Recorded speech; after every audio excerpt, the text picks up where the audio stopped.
João, e hoje chegamos ao capítulo 8 já, começamos na verdade domingo passado e hoje a gente vai avançar. Esse capítulo, como eu disse domingo passado, cheio de conflitos e contrastes, né? Cheio de conflitos e contrastes. João capítulo 8, nós vamos ler do 12 ao 20. Você já encontrou, amém? Diz assim a palavra do Senhor. Então Jesus voltou a falar-lhes: Eu sou a luz do mundo. Quem me seguir jamais andará em trevas, mas terá a luz da vida. Mas os fariseus lhe disseram: Tu dás testemunho de ti mesmo. O teu testemunho não é válido, não é verdadeiro. Jesus lhe respondeu: Ainda que eu dê testemunho de mim mesmo, o meu testemunho é verdadeiro, porque sei de onde vim e para onde vou. Mas vós não sabeis de onde venho, nem para onde vou. Vós julgais segundo a carne, mas eu não julgo ninguém. E mesmo que eu julgue, o meu julgamento é verdadeiro, porque não estou sozinho, mas com o Pai que me enviou. Na vossa lei está escrito que o testemunho de dois homens é verdadeiro. Eu dou testemunho de mim mesmo, e o Pai que me enviou também dá testemunho de mim. E eles lhes perguntaram: Onde está teu Pai? Jesus respondeu: Não conheceis a mim, nem a meu Pai. Se conhecesseis a mim, também conhecerias meu Pai. Jesus proferiu essas palavras perto da caixa das ofertas, quando ensinava no templo, mas ninguém o prendeu, porque a sua hora ainda não havia chegado. Mantenha sua Bíblia aberta, mas feche novamente seus olhos, vamos orar. Pai querido, muito obrigado, Senhor, pela tua palavra. Obrigado, Senhor, pelas mensagens cantadas e agora, Senhor, pela leitura que fizemos da tua palavra, e pedimos que assim como o Senhor já tem falado conosco ao longo desse culto, através das orações, das canções, do momento ofertório, o Senhor também fale conosco através da tua palavra. Eu peço que no nome de Jesus o Senhor perdoe os nossos pecados e tudo aquilo que nos distancia da tua presença nessa noite, tudo aquilo que nos impede de enxergar a verdade do Evangelho de Cristo, tudo aquilo, ó Deus, que tapa os nossos ouvidos para que não possamos te ouvir, tudo aquilo, ó Deus, que endurece os nossos corações para que não possamos te sentir, que o Senhor retire de nós, Senhor, em nome de Jesus, por misericórdia, por graça, perdoa-nos, retira de nós, Senhor, para que nessa noite possamos ouvir a tua voz, possamos ver a tua luz, possamos sentir o teu toque, em nome de Jesus, que brilhe sobre nós nessa noite, Pai, a luz da vida que há em Cristo Jesus. Nós oramos assim, Senhor, com perdão dos nossos pecados, em nome de Jesus, amém. Vocês podem se assentar, mas mantenha, por favor, sua Bíblia aberta. Como disse, nós estamos no capítulo 8 do Evangelho de João, e o capítulo 8 é cheio de contrastes e conflitos. Ele, nas suas diversas sessões, aparecem discussões entre Jesus e os fariseus, entre Jesus e os mestres da lei. E como eu expliquei para os irmãos no domingo passado, a minha intenção nesse capítulo é a gente vir analisando sessão por sessão e explicando cada um desses conflitos e a importância de entender a dinâmica que esses conflitos acontecem. Então, só recapitulando, né, algumas informações, e eu peço licença aos irmãos, vou ter que fazer isso sempre que começar uma nova sessão, né, todas as vezes, para que fique mais claro o entendimento do capítulo 8. Então, o que a gente tem no capítulo 8? A gente tem uma primeira sessão, que é do verso 1 ao verso 11, acompanhe, por favor, na sua Bíblia. Eu não vou ler, mas você pode aí analisar. Do 1 ao 11, nós temos uma primeira sessão que fala da graça em oposição à lei. A lei que nos apresenta a nossa condição de pecador, mas a graça que nos dá uma nova oportunidade para viver em Cristo Jesus. Depois, do versículo 12 até o 20, nós vemos uma nova sessão onde a discussão agora é sobre luz e trevas. Quem vive sobre a luz que há em Cristo Jesus, que é o que nós vamos falar aqui hoje, e quem vive ainda em trevas. Depois, o texto avança do 21 ao 30, falando sobre vida e morte. Aonde está a vida e aonde está a morte. Depois, do verso 31 até o 47, a discussão passa a ser sobre liberdade e escravidão. Então, nós temos aqui um debate sobre liberdade e escravidão, e aqui eu quero já fazer uma primeira observação. Esse momento do texto é onde a gente vai encontrar os versículos-chave de João capítulo 8. Então, para você entender bem João capítulo 8, você tem que entender essa seção do 31 ao 47, onde a gente vai ver, por exemplo, o verso 32, 34 e 36. Eu vou ler rapidinho, não vou ficar nesses versículos não, a gente vai falar disso mais à frente, mas só para você entender aqui o coração do capítulo, o coração dessas discussões. Versículo 32 diz assim: e conhecereis a verdade, e a verdade vos libertará. Depois Jesus continua no 34 dizendo assim: em verdade vos digo que todo aquele que comete pecado é escravo do pecado. A verdade liberta, mas o pecado escraviza. Essa é a grande dinâmica do capítulo 8. A verdade liberta, mas o pecado escraviza. Mas que verdade é essa? E no versículo 36 ele diz: se, pois, o Filho vos libertar, verdadeiramente sereis livres. Há liberdade verdadeira, mas somente na pessoa de Jesus. Não é qualquer verdade que liberta, mas a verdade que existe em Cristo Jesus. Então, aqui é o coração do capítulo. É o coração do capítulo. O pecado nos escraviza. O pecado nos deixa mergulhado em trevas. Mas a graça revelada em Cristo Jesus nos liberta do pecado e nos dá vida verdadeira, nos dá liberdade, libertação verdadeira. Depois, do versículo 48 até o 59, nós vemos um debate entre honra e desonra na pessoa de Jesus.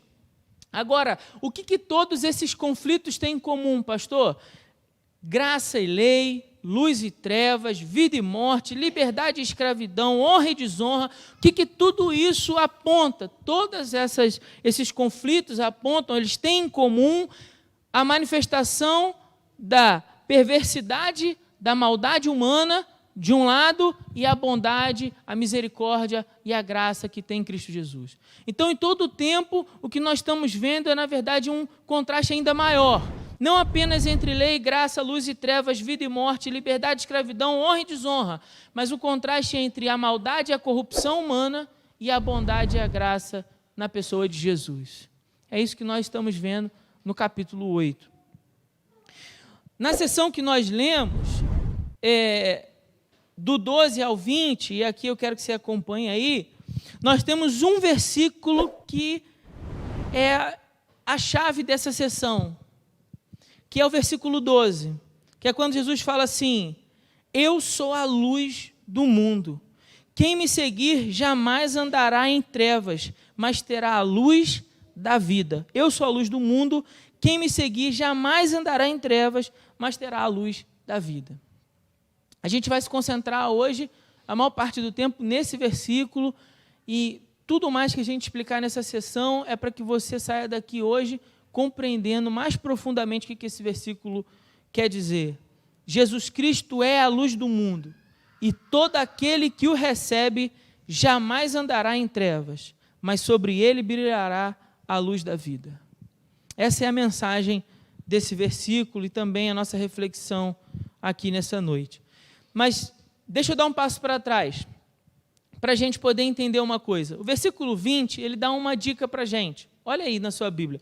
Versículo 20 fala assim, ó: Jesus proferiu essas palavras perto da onde? Só para ver se vocês estão prestando atenção. Perto da caixa de ofertas, certo? Quando ensinava no templo. Então ele está no templo, perto da caixa de ofertas. Mas ninguém o prendeu porque a sua hora ainda não havia chegado. Vamos entender o que o texto está querendo dizer para nós com esse detalhe. O fato de colocar Jesus perto da caixa de ofertas, né? João ter esse discernimento, né, guiado pelo Espírito Santo, inspirado pelo Espírito, para dar essa posição geográfica de Jesus, para nós vai contar nessa noite. Conta para nós, é um detalhe importante, para a gente não deixar passar despercebido. Calma que eu vou explicar. Antes, deixa eu dar um passo para trás, mais ainda. No capítulo 7, o capítulo inteiro fala do que acontece durante a festa dos tabernáculos. Eu expliquei um pouco isso domingo passado, e eu vou ter que voltar um pouco agora. Por quê? Porque a festa dos tabernáculos, todos os anos, mais ou menos 6 meses depois da festa da Páscoa, os judeus iam para Jerusalém, e lá em Jerusalém eles faziam tendas, eles colocavam tendas. A festa dos tabernáculos era uma festa com várias tendas. Então o povo não ia dormir durante a noite na sua casa, o povo ia dormir nas tendas. E por que o povo fazia isso? Para lembrar do período que Israel andou pelo deserto. Lembram dessa história? Quando Israel sai do Egito, eles andam por 40 anos no deserto? Sim? Amém? Quando eles andam pelo deserto, não tem casa, correto? Então, como é que o povo andou pelo deserto 40 anos? Como é que eles dormiam? Aonde eles dormiam? Então, eles faziam tendas. Eles faziam tendas pelo deserto na medida em que acampavam, que paravam para acampar. E aí tem um outro detalhe importante para a gente, que aparece lá em Êxodo capítulo 13. Você não precisa abrir agora não, mas se você quiser marcar aí na sua Bíblia para conferir depois, lá no capítulo 13 aparece que quando o povo estava peregrinando, estava viajando pelo deserto até chegar em Canaã, quando eles paravam à noite, Deus enviava uma coluna de fogo. Uma coluna de fogo. Então imagina, uma coluna enorme de fogo para aquecer o povo, para proteger o povo e para conduzir o povo. Guarde isso. Qual era então o objetivo daquela coluna que aparecia para o povo? Proteção, direção, condução. Condução. Aquela coluna também representava, o fato dela existir, que Deus estava ali com o seu povo. Então era uma forma de Deus dizer para aquele povo que estava ali naquelas tendas, olha, eu estou com vocês. Vocês ainda não têm um lugar para morar, vocês ainda não têm uma residência fixa, mas eu estou com vocês, eu me faço presente com vocês. A Bíblia vai dizer também que durante o período do dia, Deus mandava uma nuvem. Então, essa mesma presença se manifestava por meio de uma nuvem. Essa nuvem vinha e refrigerava, imagina o calor do deserto, e a nuvem então suavizava um pouco aquele calorão todo. E a nuvem também guiava o povo, tinha uma função de guiar o povo durante o dia. Então, se a coluna de fogo guiava o povo durante a noite para andar, né? Imagina você andar no meio do deserto, não tem iluminação pública, né? Não tem poste de noite no meio do deserto. Então, como é que você anda no deserto se não tem iluminação? Havia a coluna que guiava aquele povo, para eles saberem aonde eles estavam. E durante o dia, a nuvem. Então, a nuvem guiava o povo durante o dia, a coluna guiava o povo durante a noite.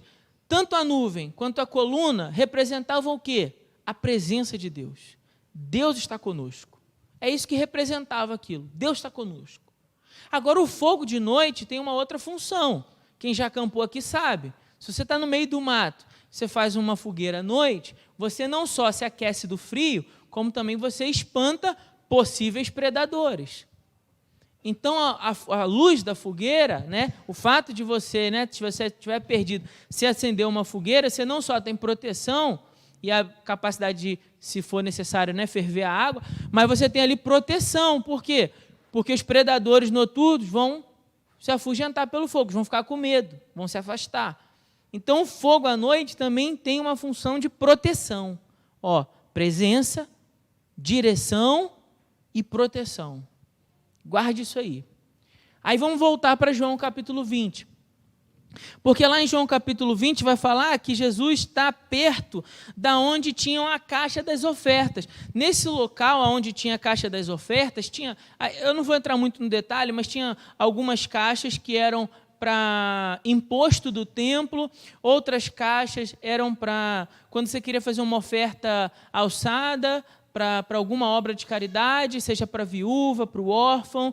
Então, tinha lá as diferenciações, né, entre as caixas, mas não vou entrar nesse assunto. O fato é que perto dessas caixas tinham velas acesas. E essas velas representavam essa chama, esse fogo que conduziu Israel pelo deserto. Essa mesma coluna que eu estou falando que aparece em Êxodo capítulo 13.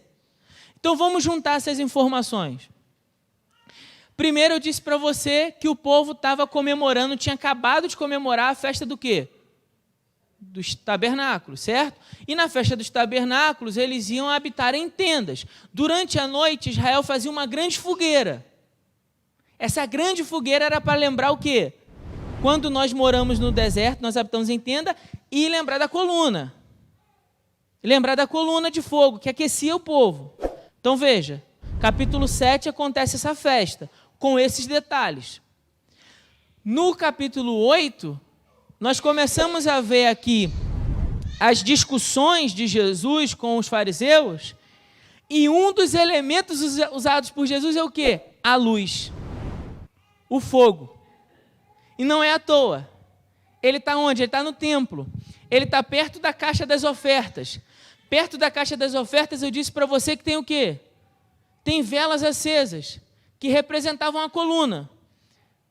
Vamos dizer assim, vamos imaginar que semana passada a gente acabou de comemorar a festa dos tabernáculos, certo?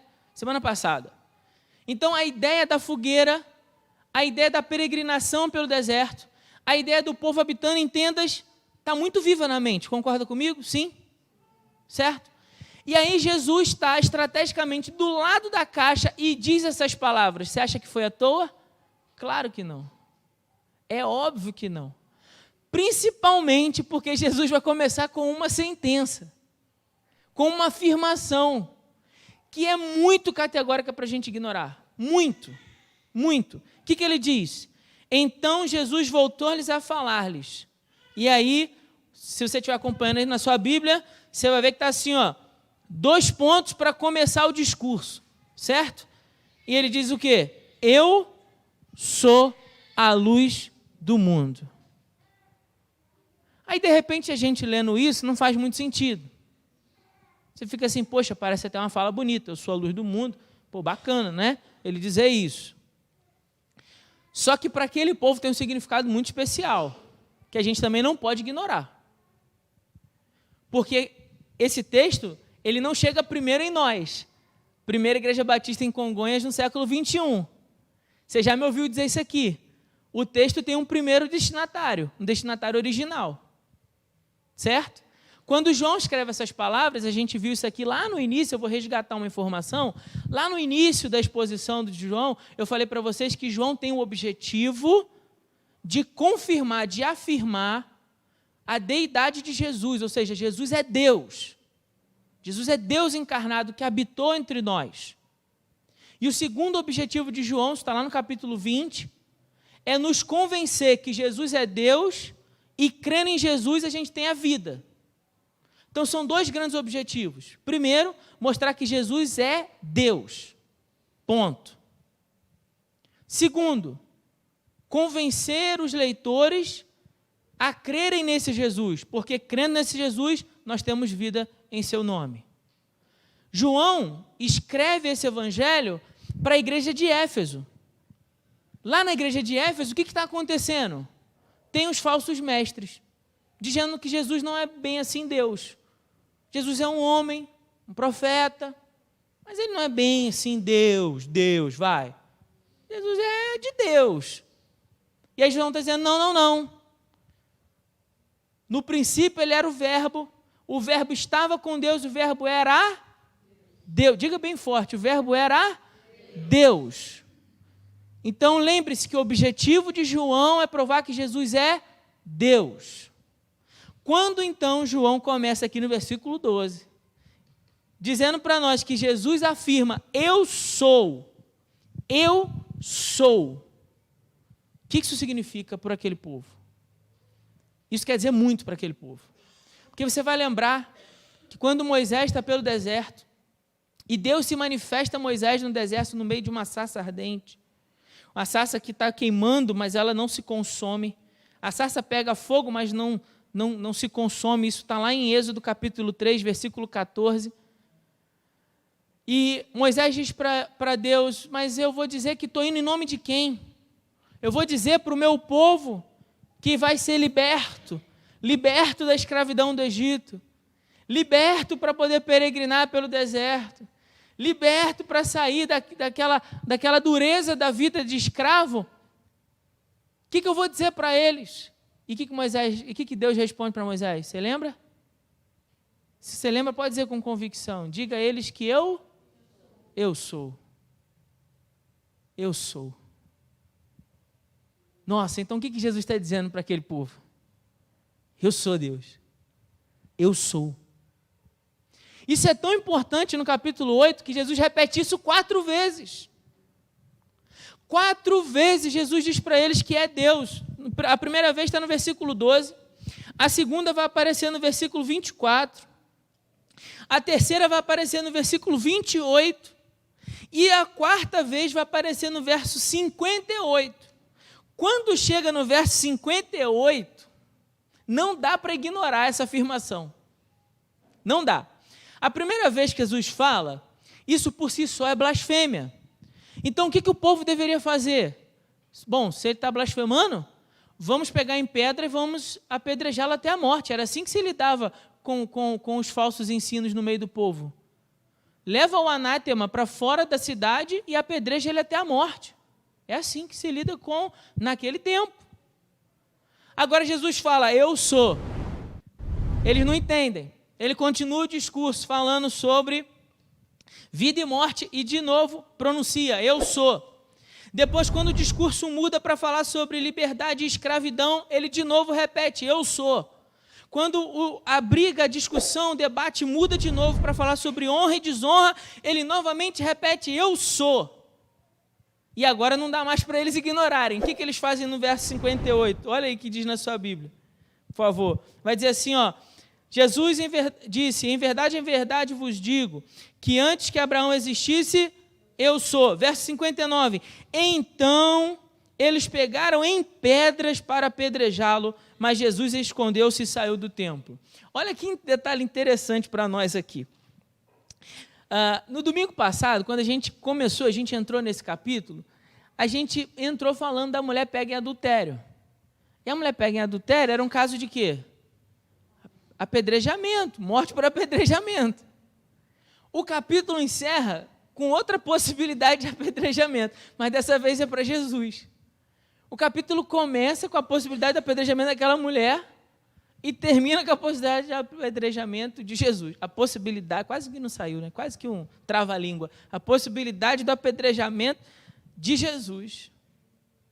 E não é por acaso, ele acabou de afirmar o quê? A sua deidade. Ele fez uma afirmação, uma referência muito contundente de Êxodo capítulo 3. Eu sou Deus. É isso que ele está dizendo. Eu sou. Eu sou.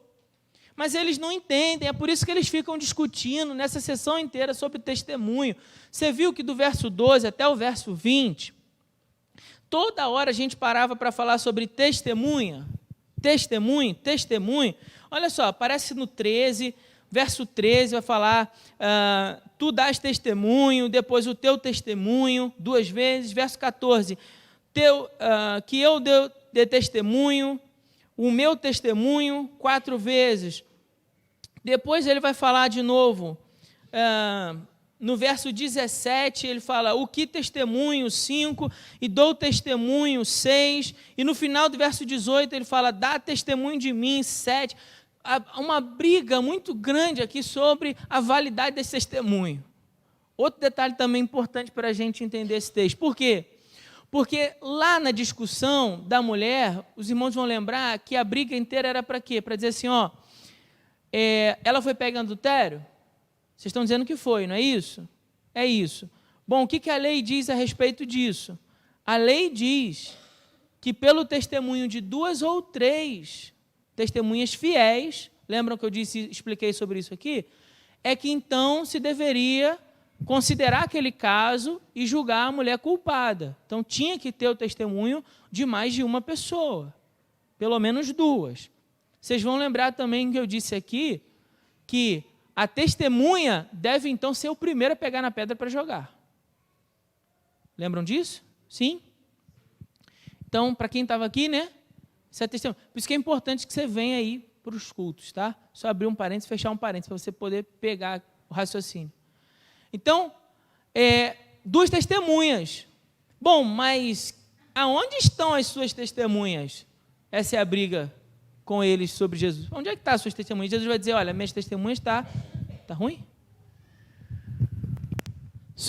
As minhas testemunhas são eu que dou testemunho de mim mesmo e o Pai que me enviou dá testemunho de mim. Então, o meu testemunho, está dizendo Jesus, o meu testemunho é válido. O meu testemunho é válido porque eu sou uma testemunha verdadeira. Uma testemunha verdadeira é aquela que viu ou ouviu o fato. É uma afirmação fundamentada. É uma testemunha que dá depoimento que pode ser comprovado. Não é da boca para fora. Então, o depoimento de Jesus é valioso. Jesus é uma testemunha verdadeira porque o seu depoimento é valioso. Ele sabe de onde vem e sabe para onde vai. E o Pai dá testemunho de si. Então, ou ele é louco, ou ele é um lunático para afirmar essas palavras, eu sou. Ele está maluco, em outras palavras. Ou ele é um mentiroso, ele tem uma capacidade retórica e está enganando o povo. Ou ele de fato está falando a verdade. Não tem outra possibilidade. Ou ele é maluco, está querendo morrer, por isso que ele está usando essa expressão eu sou. Ou ele é um lunático, né, no caso. Ou ele está enganando as pessoas para fingir ser alguém que ele não é. Ou ele realmente está falando a verdade e ele é quem ele diz ser. E se ele é quem ele diz ser, a gente precisa considerar. Considerar por quê? Porque a gente acabou de sair da festa dos tabernáculos, a gente falou da fogueira, lá tinha a coluna, a gente lembrou da coluna que iluminava, que protegia, dava direção e manifestava a presença de Deus no meio do povo. Ele está do lado das velas, ele está querendo fazer alguma associação, aquela coluna, daquela festa, lá dos tabernáculos, quando o povo andou pelo deserto. O que ele está querendo dizer com isso? O que ele está querendo dizer com isso? Bom, ele está querendo dizer com isso que ele é quem de fato ele diz ser. Eu sou a luz do mundo. Eu sou a luz do mundo. Porque é Cristo quem manifesta a presença de Deus em nós. É Cristo quem manifesta a proteção de Deus sobre nós. E é Cristo quem manifesta a direção para a nossa vida. Então ele é quem ele diz ser. Jesus Cristo é a luz do mundo e todo aquele que o recebe jamais andará em trevas, mas sobre ele brilhará a luz da vida. Quando o povo olhava para aquela coluna, eles entendiam essas três coisas muito claras. A primeira é, Deus está conosco. Deus está no meio de nós. Essa manifestação representa isso. A presença, Ele está no meio de nós. A segunda coisa é, Deus está nos protegendo, porque imagina, num deserto, você está ali vulnerável a qualquer tipo de ataque, seja dos predadores naturais, das feras, ou até mesmo de um inimigo, de um exército inimigo que pudesse destruir Israel. Mas a coluna ali representava, Deus está protegendo vocês. O inimigo não tem poder sobre a vida de vocês, porque eu estou aqui do lado de vocês para livrar vocês do mal. Outra coisa que o povo também pensava quando via aquilo é, para onde a gente vai, Senhor? Bom, fiquem bem tranquilos para onde a gente vai. Fiquem bem tranquilos para onde a gente está se direcionando nessa caminhada, porque a coluna representa essa direção.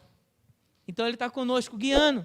Quando a gente não sabe mais o que fazer, quando você enfrenta momentos da sua vida em que você não sabe que direção tomar, que escolha tomar, qual caminho a seguir, olha para Jesus. Que nele brilhe a luz que seja capaz de te dar a direção. Esse é Jesus. Esse é Jesus. Então, quando você achar que está sozinho, lembre-se que Jesus está presente. Quando você achar que está vulnerável ao ataque dos inimigos, lembre que Jesus é aquele que nos protege. E quando você se vê perdido nesse mundo, pensando em qual decisão tomar, para onde eu vou, como é que eu faço, Senhor, me ajuda. Lembre-se que Jesus é aquele que nos dá a direção. Esse é Jesus de Nazaré. Ele é Deus e crendo nós temos vida no seu nome. A referência é clara quando ele diz isso. Bom, mas o que mais nós podemos dizer acerca da luz? Ainda tem tempo, glória a Deus. Vamos trabalhar, vamos para João capítulo 1. Abra, por favor, na sua Bíblia, João capítulo 1. Para a gente entender ainda um pouco mais, aprofundar um pouco mais sobre essa declaração de Jesus, eu sou a luz do mundo. João capítulo 1. Nós vamos ler verso 4 e 5. Você já achou? Amém? João 1, 4 e 5. Diz assim, a vida estava nele. A vida estava nele. E era a luz dos homens. A luz resplandece nas trevas, e as trevas não prevaleceram contra ela. A vida estava nele, e ele era a luz dos homens, e as trevas não prevaleceram contra elas. Nós estamos lendo lá no capítulo 8 um verdadeiro debate. Estamos lendo lá no capítulo 8 uma série de conflitos. Desde o capítulo 7, na verdade, a coisa vai piorar do 9 em diante. Mas lembre-se que quando João escreve, essas coisas já aconteceram, sim ou não? Todo o texto já aconteceu quando João escreveu, tá certo? Ele está contando uma história que ele já conhece o fim. Então, quando ele começou a contar, ele já declarou para nós como é que termina esse debate. Como é que termina o debate?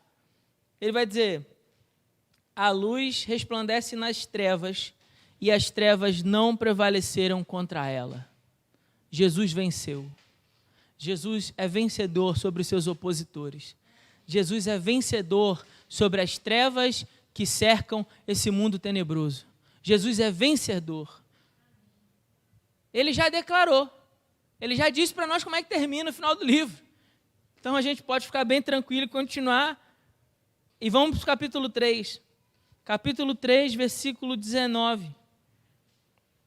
Jesus, capítulo 1 nós lemos, Jesus é a luz dos homens, as trevas não prevalecem. Capítulo 3, verso 19, capítulo 3, verso 19, vai dizer assim: e o julgamento é este, a luz veio ao mundo, e os homens amaram as trevas em lugar da luz. Para aqui por um momento e pense sobre isso. Eu disse para você que a luz representa presença, proteção e direção. Mas olha o que João está dizendo para nós. Na verdade, ele está registrando palavras do próprio Jesus. Verso 19 é o próprio Jesus falando. O julgamento é este: a luz veio ao mundo, mas os homens amaram as trevas em lugar da luz. E por que os homens então amaram as trevas? Ele completa dizendo: pois suas obras eram más. Porque todo aquele que pratica o mal odeia a luz e não vem para a luz, para que as suas obras não sejam expostas. Então, por que aqueles homens estão lutando tanto contra Jesus? Por que as pessoas se opõem tanto com a mensagem do Evangelho? Por que incomoda tanto? Você já reparou isso? Quando a gente está falando sobre Deus, não tem briga. Vai ter aquele colega lá do seu trabalho que vai dizer assim: não, eu acredito numa força superior, eu acredito que existe um ser maior que criou todas as coisas e tal. A conversa está beleza, até aí. Mas quando você começa a falar de Jesus, aí a coisa muda de figura. Aí começam as pessoas a se doerem, a ficarem com raivas, nervosas, a quererem brigar e a discutir. Por quê? Porque o mundo pecador odeia Cristo. Odeia a mensagem do Evangelho. Eu vou ler um outro texto aqui que você vai entender ainda mais isso. Mas esse texto aqui, Jesus já deixa isso claro. Olha, eles amaram as trevas, e eles amaram as trevas porque as suas obras eram más. Eles queriam continuar pecando, eles queriam continuar na vida de pecado deles, eles queriam continuar com seus esquemas corruptos, eles queriam continuar nas suas maldades. Lembra o que eu disse? O capítulo 8 inteiro é um grande contraste entre a maldade humana e a bondade e a graça, a misericórdia revelada em Jesus, a corrupção humana e a graça manifestada em Jesus. Então, por que as pessoas vão amar mais a corrupção e as trevas? Porque elas não querem que as suas obras sejam expostas. Mas no verso 21 ele vai dizer: mas quem pratica a verdade vem para a luz, a fim de que se manifeste que as suas obras são feitas em Deus. Em Deus. Então Jesus colocou esse contraste para nós como um caminho pelo qual eu e você temos que escolher caminhar, trilhar. Ou você caminha essa vida pelo caminho da luz de Cristo e do Evangelho, ou você vive essa vida pelo caminho das trevas e do pecado. E o que faz você escolher um caminho ou outro? Ou você escolhe o caminho das trevas porque você deseja que as suas obras continuem na escuridão porque elas são más, ou você vem para a luz e escolhe a luz para que essas obras se manifestem, para que o mundo possa ver que é Deus que está operando sobre a sua vida. É essa a escolha que a gente precisa fazer diante dessa palavra. Não tem outra. Ou você escolhe viver uma vida sobre a luz do Evangelho, ou você continua vivendo nas trevas e na escuridão. Lembra que eu disse, a verdadeira escravidão é a escravidão do pecado. O coração do capítulo 8 quer dizer isso. A verdadeira escravidão é a escravidão do pecado. O tempo todo há essa ligação entre o que aconteceu lá com Israel, quando saiu do Egito, e o que está acontecendo ali naquela discussão, naquele debate. O tempo inteiro está havendo essa ligação, essa ponte. O que mais? Eu quero ler outro texto. Eu vou mencionar um enquanto você abre. Melhor, vamos abrir 2 Coríntios, por favor. 2 Coríntios, capítulo 4. 2 Coríntios, capítulo 4.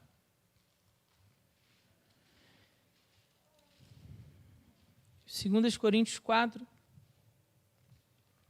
a partir do verso 3.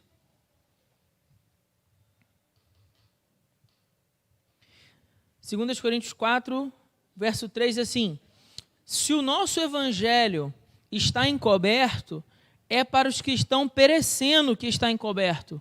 Isso é, para aqueles que estão morrendo. Entre os quais, veja bem, guarde bem esse versículo 4, entre os quais, quais são esses? Os que estão perecendo.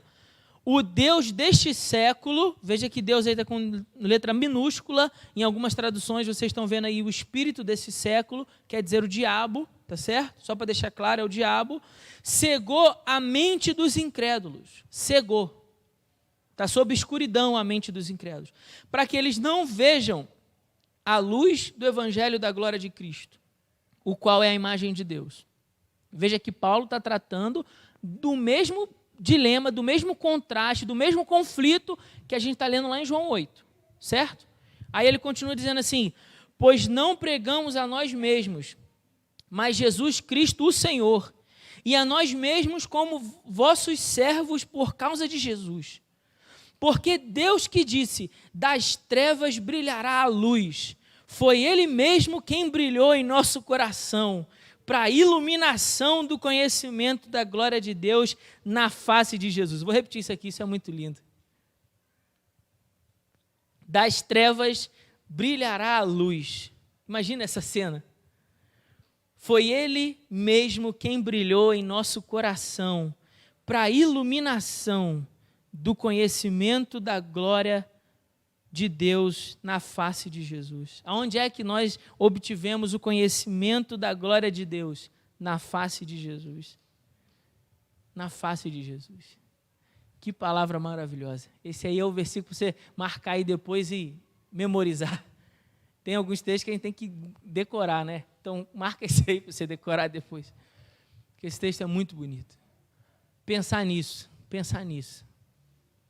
Pensar nisso. Vou fazer um negócio aqui meio ousado. Vou pedir ajuda ao Jurandir. Jurandir, me ajuda a pregar aí, Jurandir. Apaga todas as luzes aí, por favor.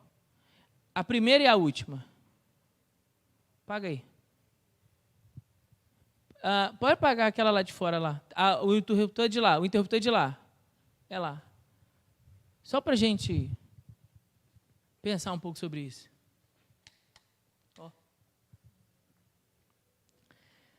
Tem como apagar esse negócio aqui também? Eu queria que ficasse o mais escuro possível. Isso. Totalmente sem enxergarmos. Aí o texto diz assim: o espírito desse século cegou o entendimento dos homens para que não lhes resplandeça a luz do evangelho de Cristo. Nós não pregamos a nós mesmos, mas pregamos o evangelho de Jesus para que possamos ter o conhecimento de Deus que nos foi mostrado na face de Jesus. E então, pela ação do Espírito Santo de Deus, houve o quê? Iluminação. Pensa nisso. Sua vida, antes de Jesus. Era isso aí. Você tentava andar, você esbarrava, batia a perna, ia tateando como alguém que tentasse buscar, até que um dia ele apareceu. acender a luz aí para mim, seu Eli, por favor?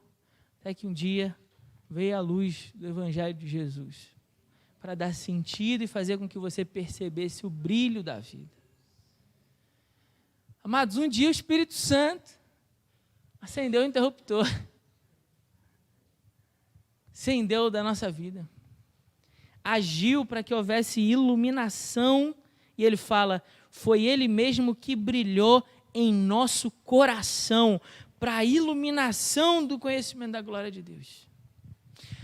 Não sei se você já reparou, mas muitas vezes quando eu vou pregar, eu estou pregando e eu vou começar a falar, e eu oro depois da leitura do texto, eu falo assim, Senhor, que Teu Espírito Santo possa iluminar a nossa mente e o nosso coração, para o entendimento do Evangelho. Você já reparou isso? Algumas expressões eu repito de propósito, por causa desse versículo aqui. Porque se você reparou, o versículo 4 falou para nós que o diabo tenta nos cegar e fazer com que haja escuridão para que a gente não consiga ver a glória do Evangelho. Então o diabo tenta nos cegar, enquanto Cristo Jesus, a ação do Espírito Santo, tenta iluminar o nosso entendimento, trazer luz, trazer luz, trazer luz. Amado, minha oração dessa noite é que o Espírito Santo possa realmente ter iluminado a sua vida, iluminar o seu coração, para que você possa ver na face de Jesus o conhecimento da glória de Deus. A luz do Evangelho possa brilhar sobre você de fato e de verdade, para mudar a sua vida. Para mudar a sua vida. Olha, avaliando o capítulo 8, e aí você pode voltar para lá se quiser, o capítulo 8, mas eu já estou caminhando para o final, para a gente aplicar isso. O capítulo 8, que nós falamos então tanto desse contraste, sobre Jesus ser ou não um mentiroso, onde estão as suas testemunhas, e Jesus falando, olha, eu dou testemunho de mim mesmo, meu testemunho é verdadeiro, o Pai dá testemunho de mim, eu sou a luz, eu sou. Ele repete 4 vezes ao longo do capítulo, 4 vezes dizendo, olha, eu sou. Vocês precisam olhar para mim e entender que na minha face está revelada a glória de Deus, a imagem do Deus encarnado, sou eu. Olhem para mim, vejam em mim a salvação que vocês precisam, vejam em mim a libertação desse mundo de trevas, vejam em mim o perdão dos pecados, misericórdia e graça, vejam em mim a antítese desse mundo de corrupção que vocês estão mergulhados, vejam em mim a salvação. Jesus está dizendo isso para nós. Ele está fazendo uma oposição que quando a gente aqui apagou a luz, você vê que a oposição entre a luz e as trevas, ela é facilmente percebida. Não tem como ignorar isso. Se a gente apagar todas as luzes ali, você viu, não dá para ver nada. A oposição é muito clara. Ou você vive um caminho de luz, iluminado pela graça e pelo conhecimento da verdade do Evangelho, ou você está vivendo na escuridão do pecado, você é um escravo do pecado. Está vivendo em trevas, você está como a gente quando apagou aqui tudo, está tentando tatear as coisas para ver se consegue enxergar, mas não consegue. Nós falamos do quanto a luz pode nos oferecer a proteção, o livramento dos perigos, dos inimigos, dos predadores noturnos. Não é à toa que a Bíblia vai dizer que o diabo é um leão. É como um leão bramando, buscando a quem possa tragar, buscando a quem possa devorar. Não é à toa por isso, mas quem está na luz, quem vive sob a luz de Jesus, tem a proteção de Jesus. A proteção. A última imagem que eu queria que ficasse na sua cabeça, como ilustração, é o quanto essa luz pode nos conduzir, pode nos apontar um caminho. Como a gente falou muito aqui, falei muito para vocês sobre direção, eu queria que você pensasse, que você tentasse aí, fizesse um exercício de imaginar você num barco grandão daqueles, tipo transatlântico, sabe? Mas não aqueles de turismo, não. Um barco daqueles carregando uma série de coisas, uma série de objetos, uma grande tripulação. Você está no barco. E aí, de repente, começa uma grande tempestade. O mar começa a ficar revolto, o vento começa a soprar, as velas parecem que vão arrebentar. As ondas começam a bater contra o barco com violência. Uma e após outra, e após outra, e após outra. E começa a haver um grande desespero no barco. Meu Deus, o que será de nós? De repente, guarde isso, pensa nisso. No meio daquela escuridão, do breu, alto mar não tem luz, não tem poste. No meio de uma tempestade não se vê nem a luz das estrelas. Os marinheiros estão desesperados. De repente, para piorar toda essa situação, do vento soprando, a escuridão de trevas, a chuva caindo, as ondas batendo contra o barco, os marinheiros começam a escutar assim, puf, puf, puf. Você sabe o que é isso? As ondas dando contra as pedras. Esse som é desesperador para alguém no meio do mar. Por quê? Significa que a gente está perto da costa, só que a gente não está vendo nada. Se a gente está perto da costa e não está vendo nada, e o barco bater, já era. Já era, a gente vai morrer. Não tem jeito, a gente vai morrer. E aí os marinheiros, e você lá, começa a ouvir o barulho das águas batendo. Pum, pum, chá, chá. Desesperador. De repente, uma luz brilha. Há um vigia no farol. E percebendo que uma embarcação se aproxima daquele rochedo, ele acende a luz do farol. A luz do farol agora se tornou um guia. Sinaliza o perigo para que a gente possa conduzir a embarcação para o outro lado, para fora dos rochedos, e sinaliza a direção para onde a gente deve guiar o nosso barco. Amado, em nome de Jesus, que essa ilustração não seja apenas uma historinha, mas guarde essa informação, porque talvez sua vida está navegando na penumbra do pecado, no meio da escuridão das trevas, e o som que você está ouvindo, desesperador, é o som das águas batendo contra as rochas, anunciando o perigo iminente, a morte iminente. Mas Cristo Jesus e o sinaleiro lá é a exposição do Evangelho para iluminar Cristo e dizer para você, ó, tem um caminho seguro aqui, vai por aqui, trilha essa direção, se livra de onde você está indo em direção às rochas, mas a salvação para você, indo na direção de Cristo Jesus. Eu gostaria muito que você guardasse isso. De repente você não entendeu boa parte do que eu falei aqui hoje, mas se você guardar essa ilustração e entender que Cristo Jesus é a luz para a qual você tem que conduzir a embarcação da sua vida, da sua casa, da sua família, eu já vou ter alcançado um grande objetivo aqui. Só tem duas possibilidades diante dessa verdade. Eu sou a luz do mundo. Só tem duas, não mais que duas. Ou nós decidimos conduzir nossas vidas diante da luz e deixamos a nossa vida de pecado e deixamos as trevas para vivermos na verdadeira luz e sermos de fato livres, como diz o verso 36. Ou então nós continuamos sendo conduzidos em oposição à luz e optamos por viver na escuridão e na escravidão do pecado. Só existem duas possibilidades. Qual é a sua escolha? Qual é a sua escolha? Você tem que tomar uma decisão. Você tem que escolher. Não dá para você. Se você disser assim, mas eu vou seguir na minha vida, então você já está na escuridão, você continua nela e você vai permanecer nela. E eu estou dizendo para você, o navio está se aproximando das rochas, vai chegar um tempo em que não vai dar mais tempo para você. Agora, se você faz uma opção pela luz e abandona as trevas, então você está fazendo uma opção pela luz que pode verdadeiramente te conduzir para a vida. O texto que nós lemos diz que ele não é qualquer tipo de luz.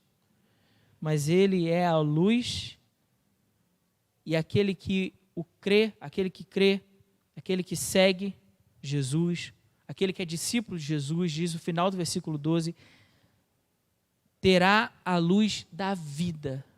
E essa é uma referência à vida eterna. A vida eterna, a vida verdadeira, a vida que vale a pena. Então, qual é a tua decisão? Que Deus te abençoe com essa palavra no nome de Jesus. Que você possa meditar sobre esse texto, que você possa tomar uma decisão ao lado de Jesus e realmente entregar a sua vida para seguir a Cristo.